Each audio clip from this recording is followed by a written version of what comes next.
session by Project Dana, is on volunteer outreach and activities. And the presenters are myself, I'm Rose Nakamura, Cindy Osajima, Cindy here, Mike Hirano, who are staff members, and we're honored to have Dr. Michael Chang, who is a consultant at Project Dana and who is on the faculty of the University of Hawaii. A rainbow of caring. A rainbow of caring is Project Dana's theme, as the varied colors of the rainbow, which are commonly seen in Hawaii skies, represent the volunteer caregivers of diverse cultures and faith. And they're the ones whom we try to ease their lives and to reach out. The source of the rainbow is sunlight, which symbolizes the principle of Dana. Volunteerism and ohana. Volunteerism, is an essential characteristic of life in America. People of all ages and backgrounds engage in volunteer activities. Service to others or reaching out to Hawaii's needs are very important, and it is in people's interests. And is to share, to cooperate, to help each other as it provides solidarity in the place we live. In Hawaii, we are familiar with the word ohana, which I believe is very profound in thought and action. Ohana constitutes the community within which life moves, sharing, serving, engaging, volunteer outreach, joining forces. So the spirit of ohana plays a vital factor in volunteerism in Hawaii and in particular Project Dana.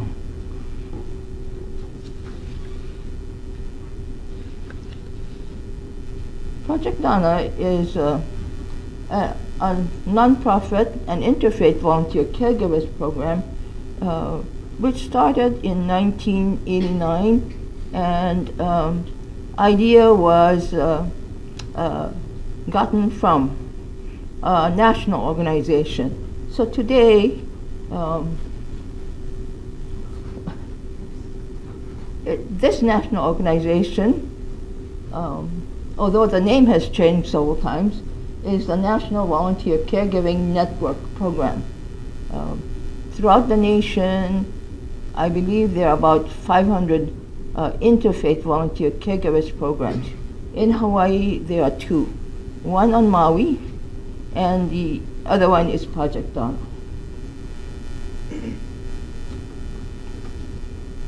Like the lotus,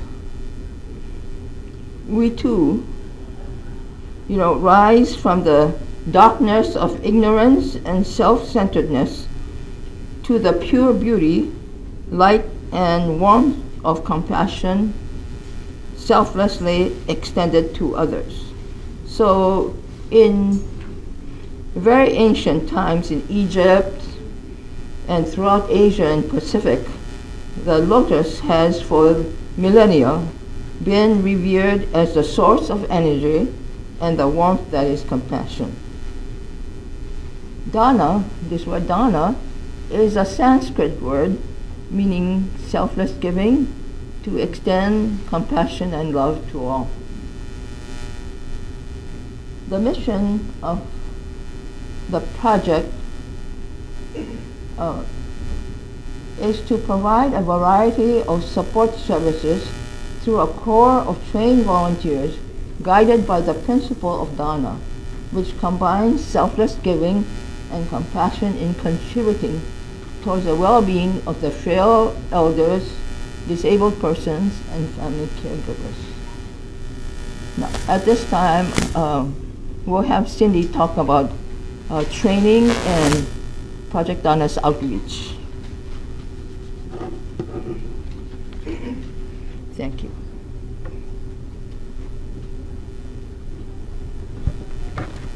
Okay, thank you, Rose. Project Dana recruits, trains, and mobilizes volunteers to provide assistance to homebound elders, family caregivers, and disabled persons with compassion and loving kindness. The goal of Project Dana is to serve and provide quality and timely social support and care to older adults. The heart of the project are its trained volunteers, and the project is sensitive to Hawaii's diverse cultures and traditions.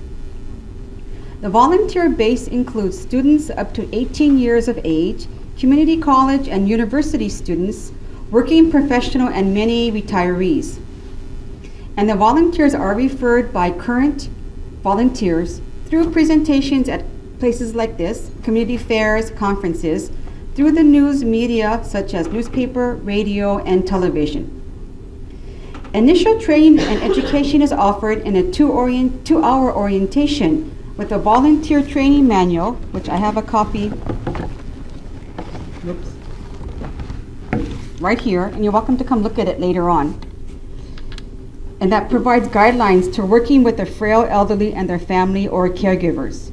The orientation and training manuals address outreach activities that covers topics that would be for the homebound elder, and that covers topics pertinent to volunteers, such as rights and responsibilities of a volunteer, respecting the privacy of the elders, effective communication, things to do with the homebound elder, understanding special problems of the elderly, and so on.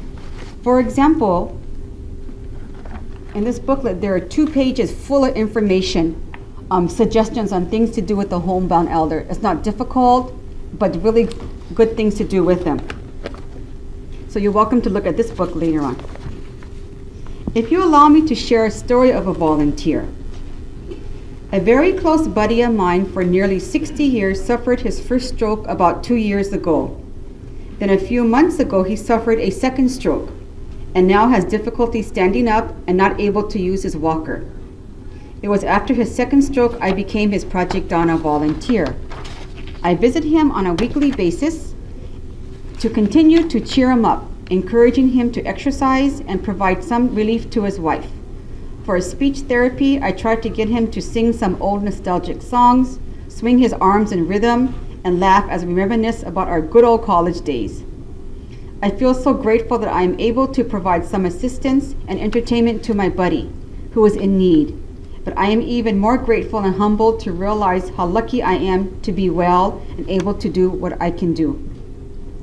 Other volunteer training sessions include topics such as a caring presence, which covers listening skills, how to serve those in need, understanding feelings, the use of assistive devices, or other relevant issues pertaining to volunteers, volunteerism, or the aging process. Leadership training for the site coordinators is held to help them maintain the highest level of motivation for the volunteers.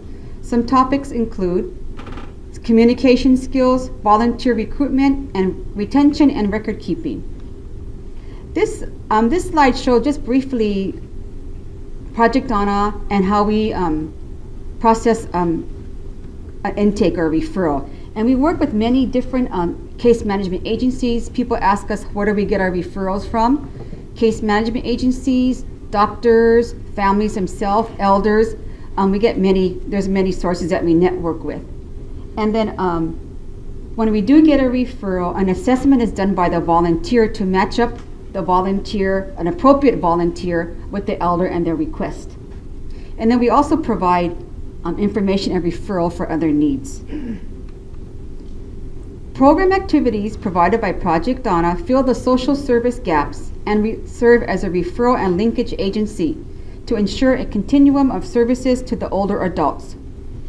These activities include respite or temporary caregivers relief, friendly visits, telephone visits, transportation to medical or dental appointments, grocery shopping, shopping for personal items. You'll see on the bottom, one of the volunteers is shopping for someone. On the top, they're offering respite and playing Chinese checkers. Transportation to therapy sessions, religious services, or shopping by a list. Minor home repairs, light housekeeping or dusting, light yard maintenance, light meal preparation and delivery, home safety assessment and follow-up education, translation interpreter assistance, reading of correspondence, spiritual support. Watchful oversight for the elder safety and caregiver support group. There may be occasional need to address clutter and hoarding, which is met by the volunteers. Transportation and respite or temporary caregivers relief are the most requested needs of the frail homebound elders and their caregivers. Many are grateful for the transportation because some of them have never learned to drive, or when their husbands died, there was no transportation to go shopping or to medical appointments. Some stopped driving because they were no longer confident about driving or because they had a stroke or their eyesight was diminishing. Respite needs are met for those caregivers who need some time away from their loved ones with an urgency to take a break, allowing some self-care. These activities are based upon the request of the elder or referring agency. Assistance is offered weekly, once every 2 weeks, monthly, or on a one-time or episodic need. There are no fees for these activities and donations are very, very welcome. Our recipients are grateful for the assistance given by the volunteers. Therefore, volunteers continue their outreach as a special relationship takes place. Elders express their appreciation in several ways. For example, writing a thank you note or letter, making a donation, or a phone call to the main office. I'd like to read a letter of appreciation from a Project Donna recipient. My mother and I are appreciative of the services provided to us by Project Donna. My mother is 93 years old with multiple disabilities and medical problems. I myself am also disabled and do not drive. I retired from my job to care for my mother. Since Project Donna came into our lives, their assistance to us has been irreplaceable. I do not know how we can manage without the services they provide to us. It is also admirable that this organization is interfaith and comprehensive, providing services to those in need regardless of their religion, ethnicity, or other limiting factors which so many other organizations impose. Caring for the Caregiver Support Group offers 3 different components in the form of education, the rap sessions, and outings, and sometimes outings. The first component, educating the caregiver, is of prime importance, with speakers from different agencies and organizations within or outside the community present topics on health, safety, understanding of the various issues related to the aging process, and how these can impact the caregiver and the care recipient. The second component is referred to as a rap session, where participants are given the opportunity to talk story, daily experiences of caring for loved ones, and the exploration of potential solutions are shared among the caregivers in the rap sessions. The third component offered are the planned outings to provide the caregiver some free time to engage in total relaxation, breathing and nurturing the mind, spirit, and body with healthy socialization, discovering new places, or reacquainting oneself with sources outside the realm of everyday caregiving. Counseling is offered to the caregivers who need extra attention and guidance as they often experience stressful situations in caring for their loved ones. This slide just depicts some of the top educational sessions that the caregivers who attended the support group, what they chose to discuss. Things like coping with belligerent behaviors, dealing with family dynamics, and so on. I'd like to share with you a reflection and a story of a Project Donna volunteer who was pursuing her master's degree at the University of Hawaii. She has visited with a 94-year-old woman who lives alone, suffers from childhood polio, and had a hip fracture from a fall. Her daughter was battling cancer, and her son-in-law faced multiple health issues. Sadly, the daughter passed away, but despite these conditions, what a beautiful relationship took place between the elder and the volunteer. Here's what the volunteer shared about her experiences. She said she would take me on as her own. Frequently told me how much she looked forward to our visits. She used to dance and loves music. One day we sat down, looked through all her her music collections, and she has over 100 albums. I love Frank Sinatra's music and noted that she had an album of his. The next week, as I walked down the hall to her apartment, I can hear Sinatra on the record player. And she greeted me with, "You like Sinatra, right?" This is just one of the examples of how the elders give me joy. I am so lucky to have found Project Donna and hope to be involved with the organization for many, many years to come. And now Mike Hirano will talk about our home safety and fall prevention.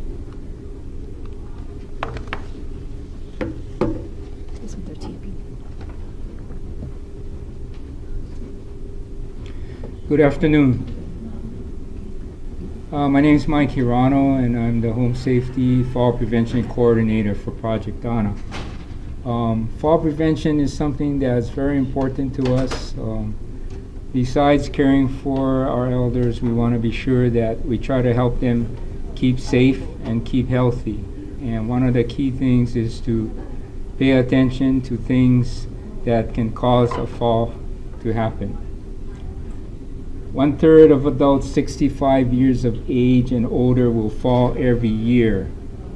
And those that are 75 to 85 or older are 5 times more at risk. In Hawaii, every 5 hours, a senior is severely injured by a fall and must be hospitalized. Falls are the leading cause of brain injury for seniors, and 90% of hip fractures are due to falls.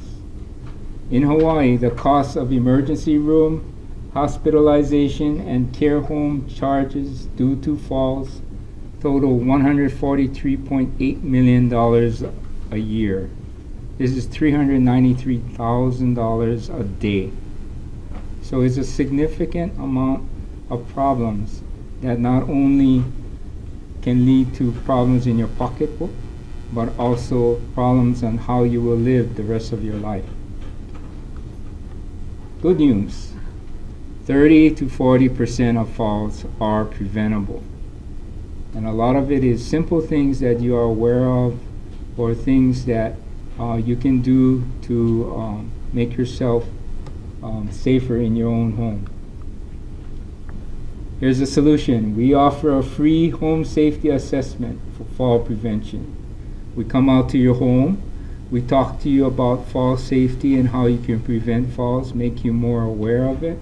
We walk through your home and look at things that we can recommend that, with a simple adjustment or so can help you be safer in your home. Anybody can fall.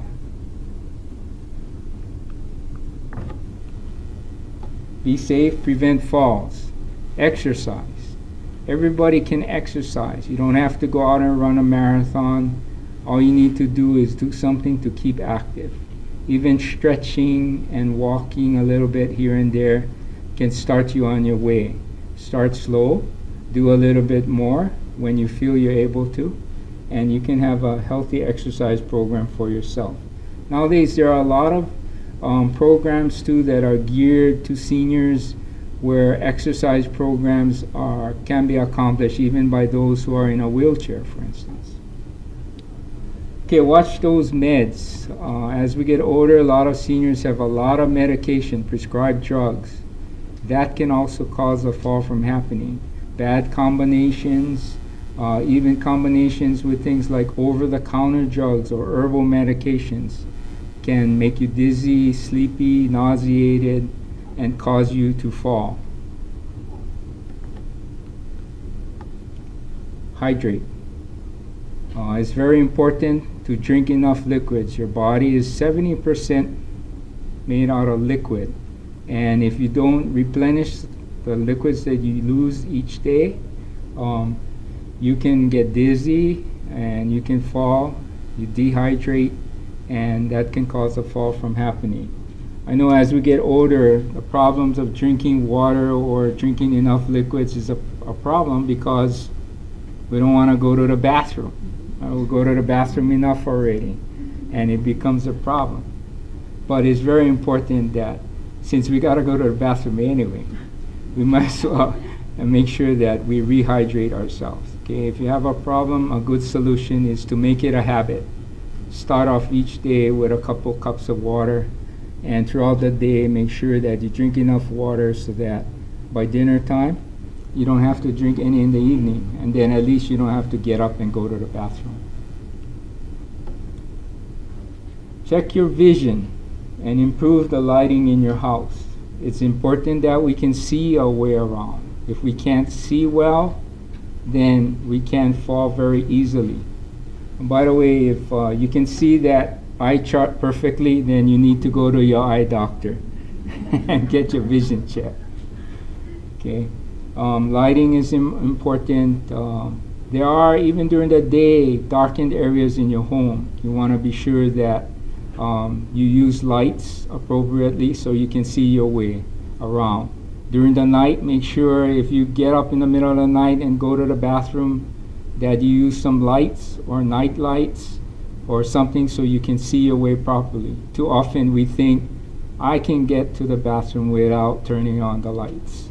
And last night was a little hot, so you threw your blanket or your pillow on the floor and you trip over that obstacle that you can't see. End up in the hospital. Not worth not turning on the lights. Modify your home.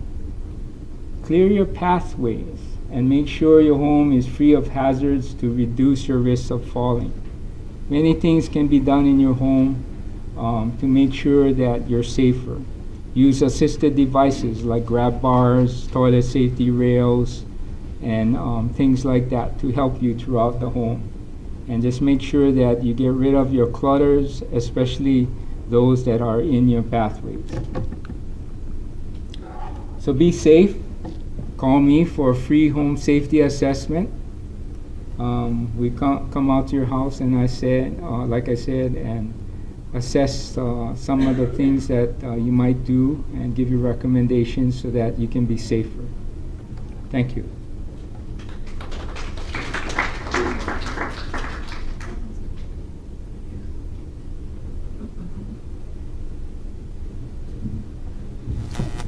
Good afternoon, everyone. My name is Michael Chang. I work at UH Manoa, and I volunteer for Project Donna. And one of the things that Project Donna does is to do a series of trainings that we call the Eden at Home workshops. And Eden at Home workshops has evolved out of a movement that is called the Eden Alternative. And it really was started by a medical doctor by the name of Dr. Bill Thomas, who worked in nursing home. And the story that he told us that made him start this whole movement of Eden at Home and Eden Alternative is that he once was asked to go to a nursing home to attend to a woman who had a skin condition on her arm.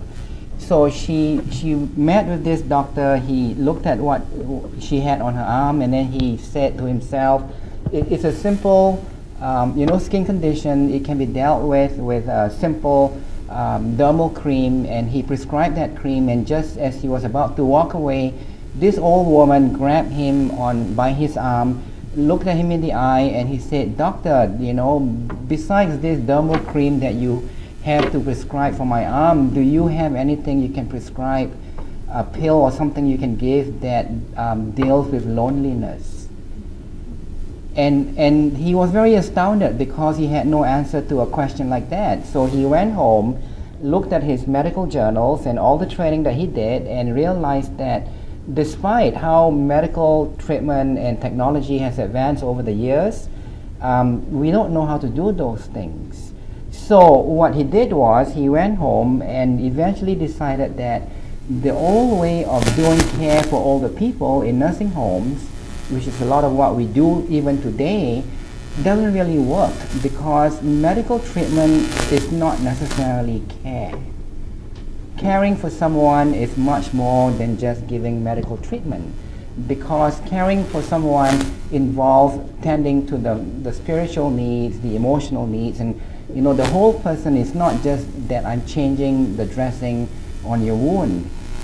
So he started this movement that is called the Eden Alternative, which is the alternative to nursing homes, the way that we care for people and older people in general. And so it really is about a culture change, and so the workshops that he developed has 3 goals, and I'm just going to talk about the first 2 for now. And the first goal of the workshop is to explore new ways to provide and receive care. The traditional way of caregiving, the word itself is problematic because when I say I caregive to you, that already implies an imbalance, that you are on the receiving end and I'm caring for you. And after an extended period of time, the caregivers get tired, and then the care receivers get embarrassed that I'm receiving and I'm not giving something in return. So he changed the term from caregiving to care partnering because he wants to acknowledge that even old people who may be wheelchair bound, may have had a stroke, may not be able to communicate anymore, they still have things to contribute and they can still be helpful in ways, and we want to acknowledge that. So that's the idea of number 1. And number 2 is we don't just want to talk about the concepts, but we really want to move that one step beyond and find real practical tools that we can use for people like us, you and I, caring for someone who's an elder, and say that these are little things that we can do, just a little tweak of something that makes a difference in the way the relationship goes and the quality of care, not just for the elder, but also for the caregiver as a care partner. Let me give you an example. My mother, before she passed away, in her late 80s, had dementia and she could no longer cook. Even though she loved cooking and really enjoyed cooking, but she could no longer do that because she could not remember the ingredients anymore, and she couldn't remember the sequence of things, let alone just trying to turn the stove on. And my sister and I had a big discussion on this, and my sister was saying, what's the point of getting mom in the kitchen when she couldn't even remember these things anymore? And eventually we agreed that it would be even nice to have mom sit in the kitchen with us when we're trying to cook, and she can help to string the beans. So there was mom sitting in the kitchen trying to string beans that she couldn't do very well, but the fact that we allowed that to happen, she sat next to us around the table and she was trying to string the beans, and that made her feel like she could still do whatever she could. And that's the idea, that even people who at late stage in Alzheimer's may still have, ways to take control of their lives in little ways that they could. Another example was when we shower mom, and as we help her out of the shower, we have 2 dressers that we put on the bed right by the shower door, and we looked at her, and this is mom who can no longer speak. At that stage, she could no longer speak. She would come out on a walker, and we would point to her and say, Mom, which dress would you prefer? Would you like the green dress or the blue dress? And despite not being able to speak, my mother could still point. That little sense of control was very, very crucial in having mom keep that quality of life as much as she could. So when we talk about Eden at Home training as a workshop, we target people like everybody else in this room who's caring for someone, and we talk about things like that, and we teach them, ways that you can change in very small ways, and yet make a big difference in the way that we care for someone. So here's what Dr. Thomas looks like. So he's a real person, he's still alive. He lives in New York, Rochester, New York. And this picture was taken when he came to visit Project Donna in the office a few years ago. And the Internet Home training is based on the 10 principles that Dr. Thomas has identified, and this is basically how the 10 principles are broken down. And he wants to, first of all, define what the problem is. And he says that, this is what the problem is. The 3 plagues that all people suffer from are loneliness, helplessness, and boredom. Think about that. You may be having the best physician who is the most advanced trained from an Ivy League medical school. You may have the best pharmacist. You may have the kindest nurse. You may have the most expensive nursing home to send someone to, but they don't know how to tell the difference between customer service and care. Let me give you my customer service smile, and it looks like that. Can you see that difference? It's fake, it's phony, it's not real, it's not genuine, there's no warmth. It's like, you pay me an amount of money and I give service to you. And that's what Dr. Thomas is trying to say, that when we engage elders, we are engaging an individual with a history, with life experience, with wisdom, with intelligence, with life goals that they still may want to achieve. But even though they may be wheelchair bound, but we make assumptions that's unexamined, and think that it's okay to treat them the way we want to, but not recognizing that those are the 3 things that the best medical treatment, the best nursing home care will not even deal with. And that's one of the things that he wants us to kind of pay attention to. Also, the idea of caregivers and care partners. How many of you are primary caregivers of your elders? How many of you in this room are caring for someone right now? Nobody? Or somebody? Some people may be just shy. Don't want to put your hands up. Fist. Pardon me? Fist. Oh, okay, right. But here's the thing. Dr. Thomas also wants us to acknowledge that when we talk about caring for the elders, it's not a one-time event. It usually is an extended period of time. It gets worse and worse over time for the most part for a lot of people. And he wants us to realize that it is not something you can do on your own. Nobody in the right frame of mind can do caregiving on your own. There are people in our lives who are, saying it's not okay for me to ask for help. It's embarrassing. It's a private family matter. I shouldn't be asking for additional help and all. But the reality is that we cannot be doing care, serious care, over an extended period of time because we are human. We burn out. We get tired. We get pissed. And all kinds of things happen, and our health gets compromised. And so one of the concepts that he wants us to take away from this is that we call ourselves care partners in a team, and the care partners really include you, your siblings, your neighbors, your best friends, your paraprofessionals that you may hire on a part-time basis, the Project Donna volunteer, the physician that you work with, and collectively we all come together to be that group of care partners. And sometimes you may not be the leader of your care partner team because you may not be the best one to do that piece of that job. It could be somebody else. And learning how to let go is also one of the things that we talk about. So anyway, the idea of care partnering is not just about the individual, but that it really is a teamwork that involves people in and outside of the home.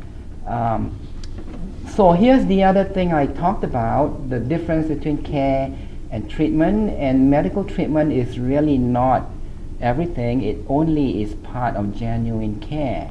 And it really is genuine care that helps people to grow. The idea that you may have had a stroke, you can no longer speak, but you still may have aspirations. You may still have things you want to do. You still have likes and dislikes, and most of all, your emotions are still intact, and you still have rights that many people may not realize when we are caught up in the activity trap of caregiving. Anyway, that's basically the gist of the training that we do. We have had 3 years of grant funding to do this. We've trained over 500 people across the state of Hawaii, and this is the next one that is available. It's going to be on the 16th of September at the Harris Methodist Church from 8:30 to 5 p.m. It is a maximum of 24 seats that's available, so if you are interested or if you know someone who may benefit from a training like that, please come and see us to sign up, because the seats are very limited. There's no fee to pay, but there's a $10 charge, and the $10 is really the cost of the manual that we have to buy from the Eden office out of New York. They ship the booklet to us. We don't have the right to make copies of that booklet because it's copyright material, and so we buy them for $10 a piece, and we put that as the cost to the participant. So this is the next training that we do on the 16th, and I think this is probably the last one for this year. If you miss this one, it may be several months more before the next one comes about. Okay, I think that's the end of my session. If you have any questions, we'll be glad to answer them. Questions are free of charge. Answers are $5 each. No, I'm kidding.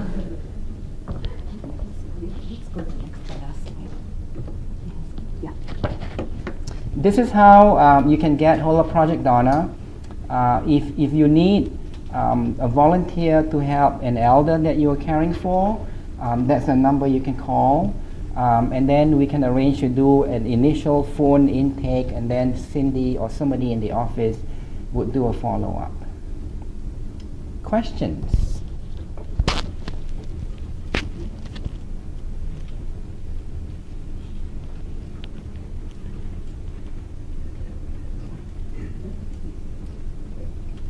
No questions? All right. Thank you all very much for coming. Have a good afternoon.